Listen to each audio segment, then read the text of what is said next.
Welcome to the Elevate Your Equity podcast, where we, as married busy professionals, leverage real estate investing to unlock the 3+1 degrees of freedom: health, location, time, and financial. And today we've got a treat. We got Mr. Prashant Kumar on the line with us. How are you, Prashant? Very good, Derek. Thank you so much for inviting me. Absolutely. So for those of you who do not know Prashant's the owner of My Realty Gains. And Prashant's passion is to assist ultra busy professionals to identify grade A investment opportunities and provide stable cash flow returns and long-term capital appreciation by buying those assets. And Prashant's got a lot of experience. He's acquired and managed over $32 million in real estate. And he's appeared in hundreds of podcasts with a bunch of different hosts. He runs his own webinars, meetups, writes blogs on real estate investing, and speaks on the subject across the country. And he's a very active investor and connector of people. And he specializes in working with ultra busy professionals, because I believe that you're one yourself, right, Prashant? That is correct. I was one of the very busy professional myself. And, obviously I realized that I would not have time to do the investing myself. And I kind of relied on somebody else. But obviously, knowing the benefits of real estate investing, I slowly turned into real estate professional.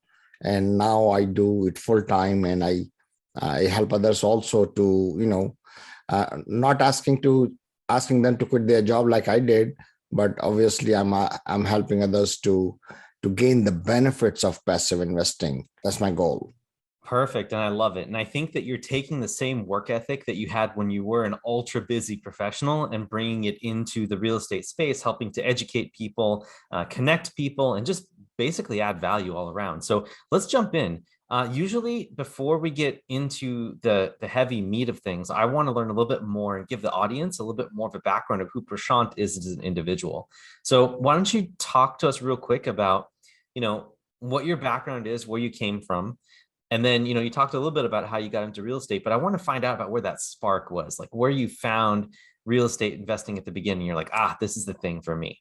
See, as a kid, while I was growing up back in India, I remember that, I used to follow my dad and my grandfather to banks, and I used to do a lot of transactions myself in the bank. Back in the day, it was all paper driven, right? I mean, you fill up the sheet and everything, deposit money, and I used to be involved in some business transactions also, helping them out as an assistant.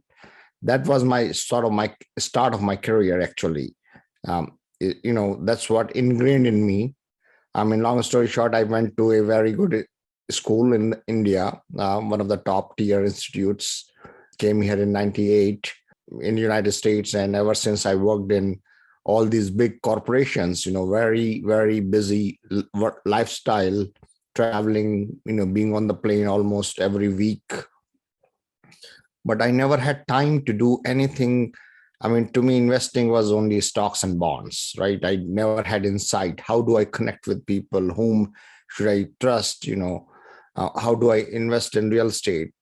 Or, I mean, real estate was not even a thing actually in my mind, because I was working 12, 15 hours a day, 50, 60. I mean, there's nothing called 40 hours a week for us. It was like 60 hours or 80 hours. 60 hours was lesser work, 80 hours was kind of okay work. So when you are working so much, but you get paid for 40 hours, by the way, even if you work for 60 to 80 hours, you always get paid for 40 hours. And I realized, man, there has to be something, and I used to take time off and I would not get paid. And that happens to a lot of people. I mean, after they are allotted W-2, 2 weeks or 3 weeks, they don't have time. Any additional time. If they take additional time, they don't get paid for that time. I say, man, this sucks. This sucks. So long story short, I started buying few single families, but then, it is so difficult, to buy those single families, 3 months go by to buy one house. I said, man, I can buy only like a couple of houses in a year. How long would it take to replace my income? I said, I'm going to buy a multifamily commercial asset. I did that. and commercial asset buying was so easy. I mean, at that time, obviously, maybe the transaction was good, maybe the bank was good. I bought that transaction in 18 days, from soups to nuts. 18 days. I remember that I went, saw the property on December maybe 10th or 11th, and I was done by 29th. December 29th, because bank wanted to close it, and they closed the deal. And I said, man, this is easy. Although it took a long time, 18 days were a lot of paperwork and everything, but it was done. I mean, in 18 days, and I'm enjoying, $2,000-3,000 cash flow from that asset. But like everything else, your powder dries up, right? I mean, how much can you buy yourself? I bought a 72 unit also after that, but after that, man, I said I cannot do it anymore. I have to go into syndication, educate myself. And that's what I did. Like everybody else, I started going to all these boot camps, left and right, learned a lot about syndication. And then slowly I started realizing that there are a lot of people, in tech space, or, doctors, lawyers, attorneys, they do not have time. Like I never had time. So why shouldn't I try to help them, So I tried to, slowly, one thing led to another. And now I'm full-time trying to help others. Obviously, the kind of returns that are coming out probably are more than what any ultra busy professional, including me, could generate myself, because the assets that we invest in, they are supposed to give us at least 15 IRR, which could mean that it could be your money could double in about 5 years. Can I double my money in 5 years in stocks? Maybe yes, I can. But can I lose my money in stocks?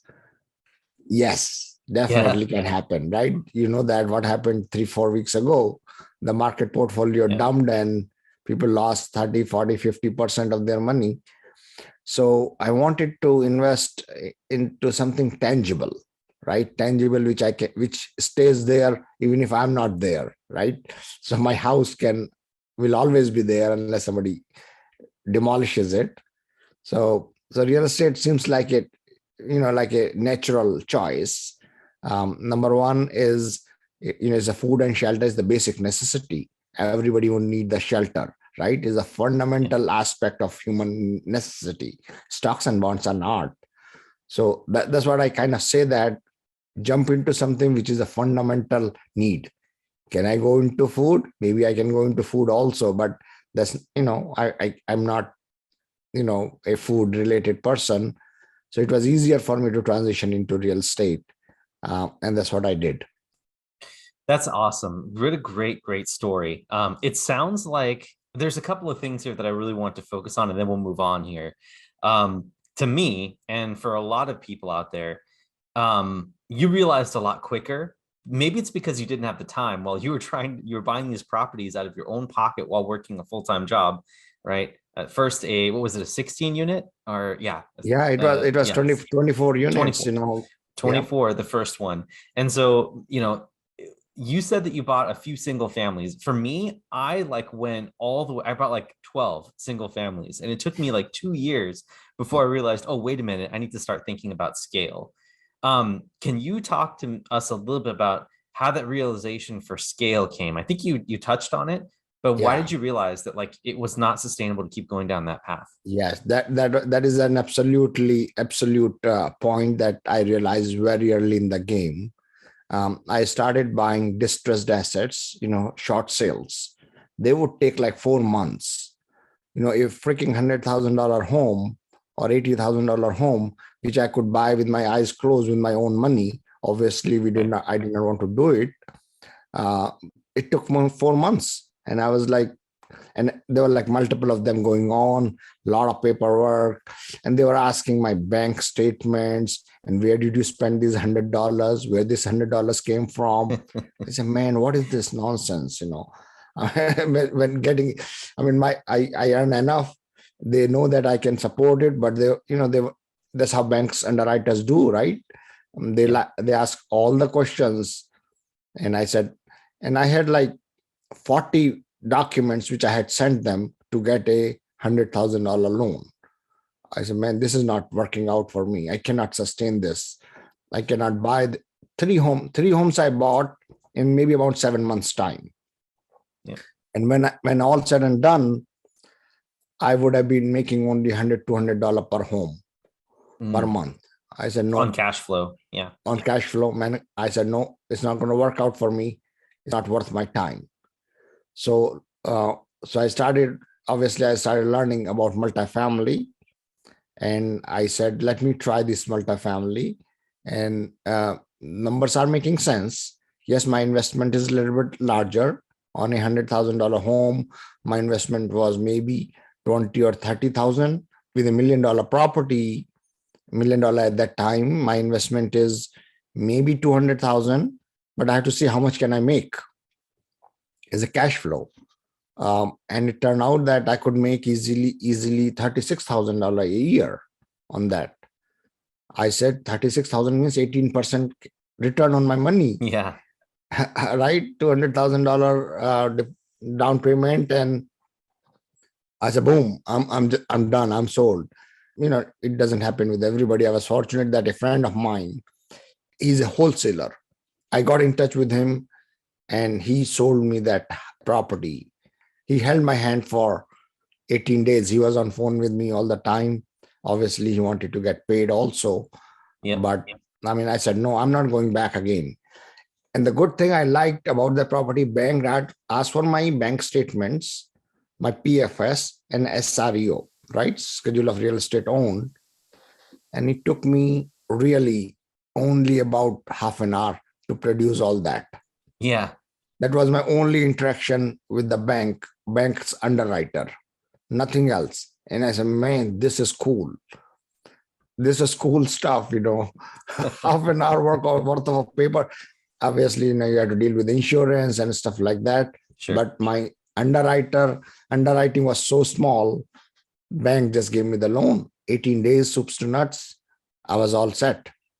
Yeah, that's awesome.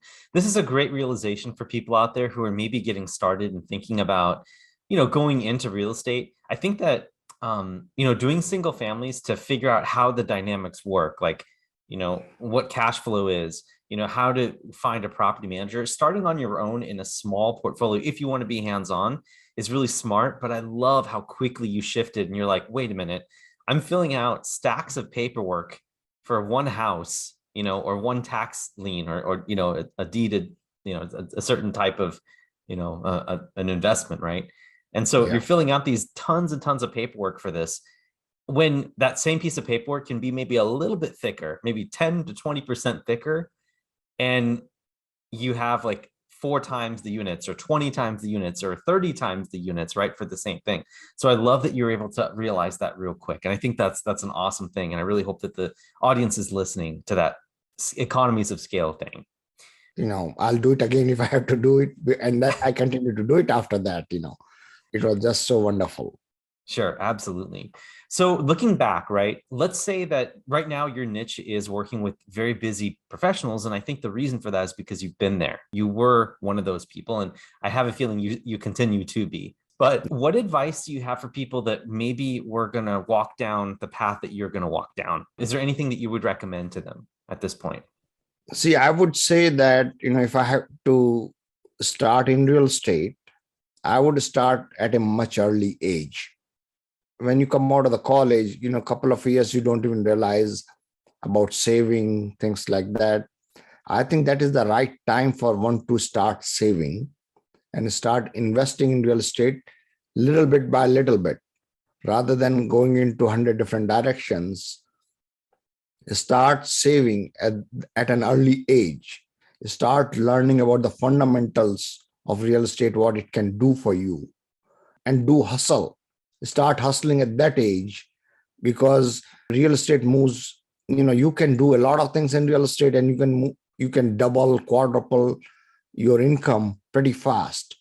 But to have that base takes, a couple of years. I don't suggest that you would just jump into real estate and buy a 100-unit apartment complex. To get there, start early, utilize early years of your career to learn about real estate. And then If you feel like jumping into real estate, you are welcome to do so. If you have a career path, you are already making a lot of money. And it's not just about money, it's about the time freedom, freedom of time. You do what you want to do in your life. If you still feel that you want to continue to do your job, keep doing it, but keep getting the benefits of real estate, keep compounding your money from day one. And you will realize by year 10, you would have much more wealth created for you. If you have the ability to save $50,000 in a year initially for 5 years, and then $100,000 for next 5 years, if you compound all that, by year 10, you would have at least $2 million in your wealth portfolio saved up. So if you have started working at the age of 22, by the age of 32, you would have $2-3 million easily. And now you can see that $2 million could really make you $200,000 per year easily. If you are investing that money in the real estate. Yeah, absolutely. I think that's super valuable advice. And that's for people, I guess, starting out, or for people that are younger in their career. What advice do you have for ultra busy professionals that maybe are looking to do something right now? They're maybe in their mid 40s, or they're in the prime of their career, and maybe don't have the time to dedicate and do what you did, which was try to actively do a business while you're working 60, 80 hours a week. What advice do you have for them? See, I say that if you have to go to a destination, all you have to do is change the direction and start going into that direction. It doesn't really matter where you are, right? You are 22 or you are 32 or 42. Destination is same. Everybody wants to achieve the freedom of time at some point in their lives. Whether you are 42 or 50, all you have to do is take a U-turn and start going in the right direction. I'm not even saying that you take the U-turn, complete U-turn. I'm saying you keep moving, but start passively investing in real estate. My example of 22-year-old was passively investing in real estate from age of 22. Even if you are 42, you can start doing that. Start compounding.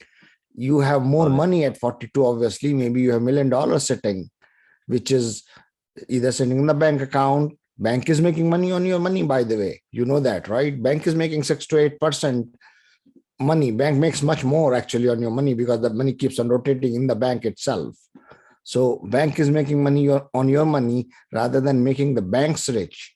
You make yourself rich by putting that money into right asset classes, which can produce upwards of 12-13% returns. I mean, I venture to say that upwards of 15 to 18% annualized return on your money year over year, and that too in a compounded fashion. So even if you are 42, you have not lost. You still have a lot of legway. And one thing I would add to that too is that once you do get into the real estate game, it's tax advantaged. So those returns that you're making, that you're telling us, are not taxed either if you do it correctly. If you use 1031 exchanges, you're working with your accountant, and then if you eventually become a real estate professional, right? That's if later on down the road, that's when things really start to go crazy, right? With tax advantages. But that's very well said there. Now, I want to shift a little bit. I want to make sure that we get into some of the tactics and the things behind the scenes that you're doing, just so that people that maybe who are looking to walk the same path as you or to partner with you understand your process. And let's talk first about ultra busy professionals and creating wealth for them. What outreach, because this is a question for me, it's kind of self-serving. You've done webinars, meetups, blogs, email campaigns, you have deals going on all the time. What outreach have you found to be the most effective to reach your target audience? Or does it matter? Is it all kind of a tapestry? I mean, I have yet to find my best solution, Derek. I must tell you, I mean, I have a podcast also, and you appeared on my podcast as guest as well. So I have yet to find out the right mechanism. I do a lot of marketing, LinkedIn, I connect with a lot of people. But again, it's all word of mouth. It's more of an organic approach. Right. I am spending a lot of time on the marketing, but I'm not saying that it's not working out, but it is putting my name out there. right? If somebody has to look me up, they can look me up and they can find out what I have been doing in real estate. So that kind of creates my resume, which is open book. I have no preference that one thing has worked over other, but meeting people is the best way. And obviously a recommendation from somebody else, that goes a long way. And yeah, that's what it is. I mean, I have no preference right now. I wanted to say that podcast maybe is the way, but I still have to see the benefits. But I know a lot of, because being from Indian community, I know a lot of Indian friends. I know maybe 300, 400, 500 friends who are making this kind of money.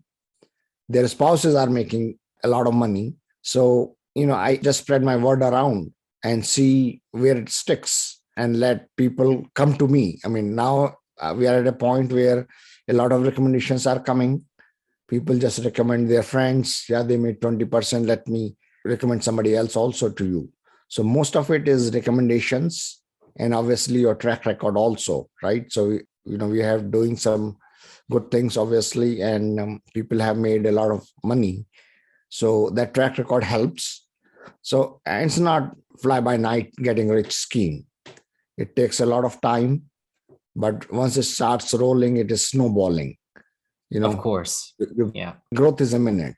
As long as you are doing the right thing, you will achieve growth. Yeah, that's great. And I think as well as if people understand you're well-intentioned and they know where you're coming from, I love that idea of like letting the business grow organically and then having all of your reach and all of your content that's out there be something that people can look at as a reference. Because I really like the SEO approach too, because it's all about getting people into that funnel of first they have to know who you are, or first they have to see you, right? If they see you, then they can get to know you. And then if they know you, then they can get to like you. And then if they get to like you, then they'll trust you. And then only after trust has been established would someone want to invest or partner with you in a deal. And it goes both ways too. So for those investors who are out there listening, we've had to turn investors down too. Like that's happened before where, we know it's a right fit. They have plenty of cash. It's just that we know that this is not going to yield a long-term harmonic or harmonious relationship. And so we just have to make those decisions, right? Like it's all about personality fit, adding value, and knowing that each other are trying to do the best for each other, right? In a partnership. Because that's really how we view it. It's a very serious thing. And at least in our business, we want to be friends with the people that we're partnered with. We want to be on the same level and be able to talk with them at any time. I must just give you one example. I'm getting into a deal where I need some at-risk capital. And I happen to be out of capital. So I asked my investors if anybody would want to bring some at-risk capital to the table. And for that, obviously they get some general partnership, stuff like that. And these are already general partners in the project. But I am scared to the core that I cannot lose my investors' money. I thought that I would take it from them, but eventually I ended up declining that, even though investors were ready to put in. One thing is I lose my money. For whatever reason, deal doesn't close. I end up losing that at-risk capital. Other thing is investors' money should never get lost, right? Even though investor is ready to put it in from that perspective, we said our money is money, but investors' money is gold. I cannot lose that money. I cannot. And we ended up declining that project because we were out of capital. Now we said no, even if investors want their money to be put in that risk bucket, we cannot do that. It just is not going to happen. So we ended up declining that project because for us, the most important thing is, of course, trust is there. Investors trust us, right? And obviously they knew the risk also, that risk capital, if they are putting in return of that, they would get some general partnership. They would have access to all the documents, but still we said it just cannot happen, because we know they don't know much. They are investors, right? They don't know the nitty and gritty details of anything could happen in real estate. Even before closing, things may go south, right? You end up losing money. So we just couldn't do that transaction. I hope you guys all listen to this because, Prashant was put in a situation here where He was short on capital. He could have closed the gap with investor money, but he decided that ultimately it wasn't worth the risk. And then it ended up taking a loss on the bottom line in yourself. You probably lost earnest money, lost your expenses and due diligence, all those things that you already paid for, right? And I just want the people out there to understand that good operators do this. They'll say, you know what, like we're short.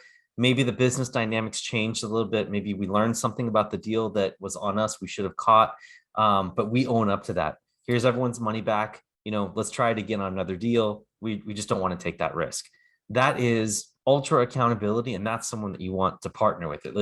And it's also a microcosm of who you are as a person. And that's why the trust factor is so important, because you only do the deals that you as a person and your risk tolerance that people match up with you are willing to go with you on, right? So people have to understand who you are as a person. And that's why that trust component is really big.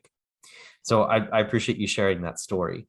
One thing I want to ask you before we get into my final question is, can you talk a little bit about your underwriting process, right? In order for you to make deals like this with your partners who are ultra high net worth, very busy, probably not going to be totally upset if you lose a bunch of their money, but I know that I would be wrecked. I know you would be too. But what type of underwriting criteria are you bringing to the table to help, conserve risk and keep the good deals good that are coming through to your desk? See, fundamental of underwritings are based on what kind of returns you are producing, right? I mean, what is the risk you are taking? If you go into underwriting process, we don't overshoot our escalations, right? We don't rent escalations. Our rent escalation has to be below the market rent growth. So we try to keep that as low as possible. Typically, even if the market is going by 5-6%, we would escalate our rent by 3.5% a year. That's number one, right? I mean, that's the major thing.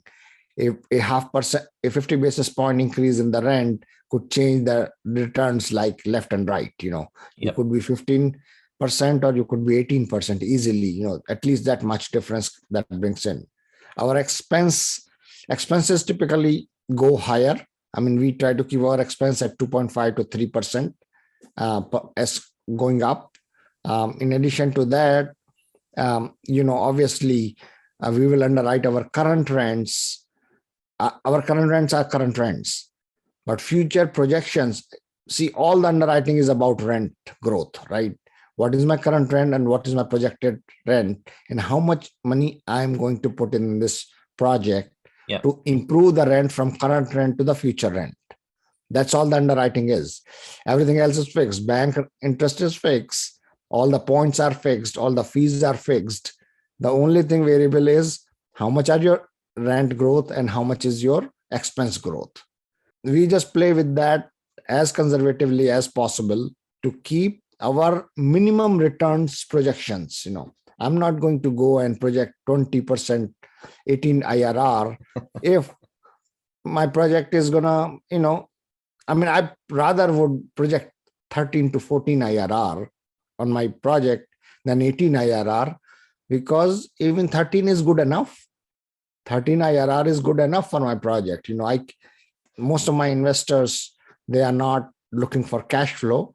As long as I can give them 5 to 7% cash flow year over year, they are happy that they are getting a check in their mail, but they are getting chunk of money at the end of the sale. Right. Now there are some projects in which we have larger capital expenditure.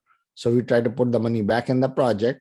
And that means that, we don't have any cash flow, but investors do understand that we may not have any cash flow for a year or two, but in the end, we will get a little bit more return.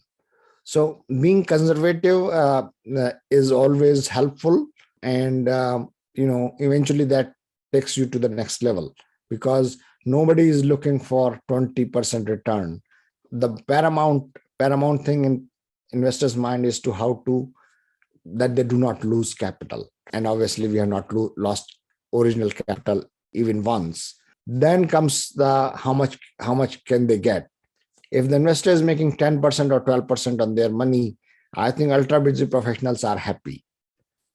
Are we able to produce more than that? Always. we have always beat our projections, and that's why they come back to us again and again. Fantastic. This is really good things for the listeners to listen to for what good operators do in order to project their targets. One thing I would also say to add on to this, Prashant, is that even though you're projecting 13 to 14% internal rate of return on some of your deals, right, as one of your primary drivers, I know operators out there that consistently project that, and then they end up returning somewhere crazy, like double that amount, right? Like doing 26 or 30. Can you imagine the delight, right? That's in there. So I want people to be aware too, that there are some operators that put that forward to try to attract investors by saying, oh, it's going to be a 20% IRR. And then the actual IRRs end up coming at 15 or 14. That's not the best way to do it at all. It's better to under promise and over deliver rather than vice versa. And so, like Prashant was saying, you adjust the growth rate by 0.5% in year 1 and 2, and you could throw off the entire dynamics of the deal. So rather than looking at purely the IRR and the return, the equity multiple at the end of the project, look at the operator, because the operator, it's a measure of how much risk they're willing to take and how much they think they can do. Right. And if they think they can do well and the reputation and track record shows that they've been hitting that, then that's where you're going to really lean in on that risk, right? As a limited partner. Yeah, I think people invest in you, not in a project. 100%. And that's what I do. I do also. I mean, when I invest, I just invest in people. I mean, if Derek comes to me and say, Prashant, this is the deal, I would invest with my eyes closed. I mean, and that happens with me all the time. People come to me and say, when is the next deal coming? I want to invest. And 90% of the time, they do not know what the deal is all about. And they said, I'm sending the check. I said, no, first you write the PPM, you go through it, sign the PPM, and then you fund the escrow rather than you sending me the money. So it's so fundamentally people accept you as a guardian of their money, right? As you have vetted the deal. I mean, whether it is my deal or somebody else's deal, that I have vetted the deal properly, and I am sure, and 100% of deal I would invest my money, then only I ask somebody else to put in their money. So I'm into the deal, and without that, I don't go into a deal at all. Yeah, great approach. And it's a good thing for people to listen to there as well. If you can't get your head wrapped around the property yourself, then don't offer it to others. That's very good advice. So last question I have for you before we head into the rapid round, which is, meditation practice. This kind of ties in with investing and also being an ultra busy professional, right? Creating generational wealth there. Let's talk about how the mind, real quick, can help you expand in all these different directions, or, just be as still as you need to be to deal with changes and to be calibrated to be able to handle some of these incredible swings in, fortune or famine, right? That comes with multifamily real estate. Can you talk about how that ties into who you are as a person and how that comes out in your real estate business and how you communicate with investors? See, the one thing I would say about meditation, the more I meditate, the more I realize how little I meditate. So that's something which I have realized myself over 30, in last 30 years of my meditation practice. And every time I meditate, you just gain so much clarity. So the time that you are spending in meditation is not lost. I personally think, and I sincerely believe in it, and people will shoot me when they hear what I'm saying, and if they don't understand it, but pardon me for saying that. Through meditation, I'm able to create time. The things that I'm not able to do myself otherwise, I'm able to do it correctly, because the things which would take me days to mull over and wrap my hand around takes me few minutes to understand clearly and act upon it. If I don't meditate, that doesn't happen. And I'm like all over the place, confused, thinking about it in circles. discuss and, going in all different directions. But when I meditate, sincerely, my mind is clear. And even though the purpose of meditation is not to think, but most problems get solved during meditation time only. Most of my problems get solved. I find a solution for most of my problems during my meditation time only, even though that's not the purpose of meditation. So I am able to create time. See, real estate is a business where you are connected always with so many people. I'm talking to you, my phone is chiming. So there's so much impressions coming from all different directions, and everybody wants piece of your time. Time is limited, 24 hours. Maybe you work 10 hours, maybe you work 12 hours, but there's a lot of impressions coming from all different directions. Ability to handle them properly comes from meditation. So whether it's my business or my personal life or professional life, now business is my professional life, basically, all that handling happens correctly. And I would say the way it should be handled. Yes, I can handle the situation in different ways, but if you handle it correctly, then you are doing the justice, basically. And that happens only through meditation for me. And I'm a great advocate of meditation, like we talked about it last time, Derek. And I'm a volunteer instructor. I live it. I live for it. Basically, I live for it. I'm willing to help anybody and everybody free of cost for my life, all the time, anytime, any day, and anytime. So that's my commitment, because I have found something and I want that to be sort of dispersed in the society to my friends and family members, and even to anybody.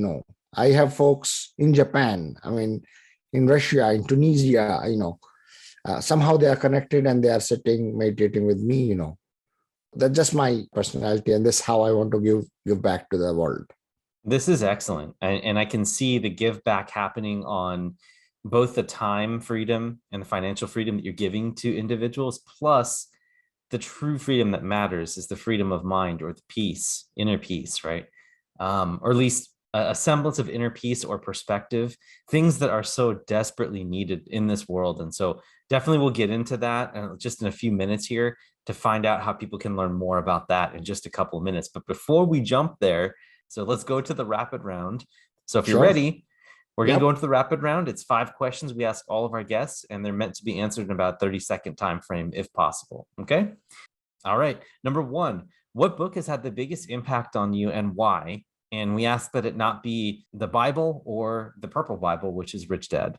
Yeah, so the book that has most impact on me is basically a book written by the founder of the group I'm associated with, heartfulness.org. And the name of the book is The Heartfulness Way. It just tells you, how to live your life. That's it. Nothing more than that. No preaching, no nothing. The Heartfulness Way. How you would lead your life in a heartful manner. Okay, perfect. Awesome. I'm looking this up right after this. Number 2, if people wanted to emulate your success, what is the first actionable thing that you think they could do to follow in your footsteps? The first thing that they can do is they can connect with me. I can guide them in the right direction based on what is their current situation. You can schedule a 15 minutes call, half an hour call with me, and I can guide them in the right direction and take the steps further. But start learning about real estate, start learning how you can be involved in real estate, and potentially hire a mentor, and I can suggest that to them too. Excellent. Perfect. Number 3, what is one tool, process, or hack in the last 3 months that you've employed to help save you time and or effort? One thing I've hired, I've done is I've hired a personal assistant who's taking care of my admin related activities. I'm still coaching her because what I feel like, whole day I keep on doing all the admin stuff than really doing the business. So I'm trying to offload my admin activities. So I'm giving that minimum wage activity to my assistants. Nothing bad. I'm giving them the employment, but I'm trying to get into RGA, which is revenue generating activities. I got it. Perfect. Awesome. Number 4, if the people that you know had to describe you with one word, what do you think that word would be? Compassionate. I was about to say something like that. That's absolutely right. Very good. Number 5, what is one small thing that most people don't know about you? There are a lot of things people don't know about me, obviously. I think I get angry considerably. When I lose temper, I go very loud, but I lose temper very seldom. It doesn't happen that often. So I think people do not know about that because it doesn't happen too much. I can imagine. I can only imagine what that is. And it's very hard for me to picture that. But there was a quote that I heard one time. It was, I think it was something along the lines of "Beware the fury of a patient man" or something like that. Yeah, you're right. Because it, it's it must be something really major if it goes that far. But anyway, Prashant, thank you so much for coming on the show. This is a blast. I had an absolute fantastic time talking with you here. But before we go, why don't you tell a little bit more about how the audience can find you? See, it is very easy to connect with me. My name of my company is My Realty Gains. You see at the back of my head, myrealtygains.com. And just schedule a call with me on the top right hand corner. You have schedule a call with me button, and just schedule a call with me there. That's it. It is as simple as that. Very cool. All the things that you mentioned too, Prashant, we'll put in the show notes as well. So for your listeners who are looking for some of the resources that you mentioned, including the books and your website, that should all be listed there inside the show notes, wherever you're listening to the podcast. But Prashant, man, thank you so much for coming on the show. I think this is going to require part 2 to dig deeper into the meditation piece.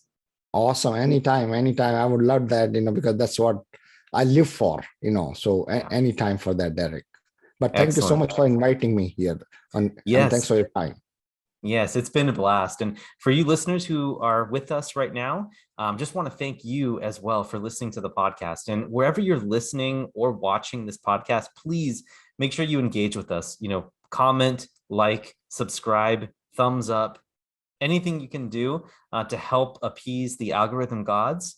From your end, that would be much appreciated so that we can get more people involved in the show and then continue to bring on excellent guests such as Prashant and many others. So, dear listener, thank you as well. We'll see you again next week.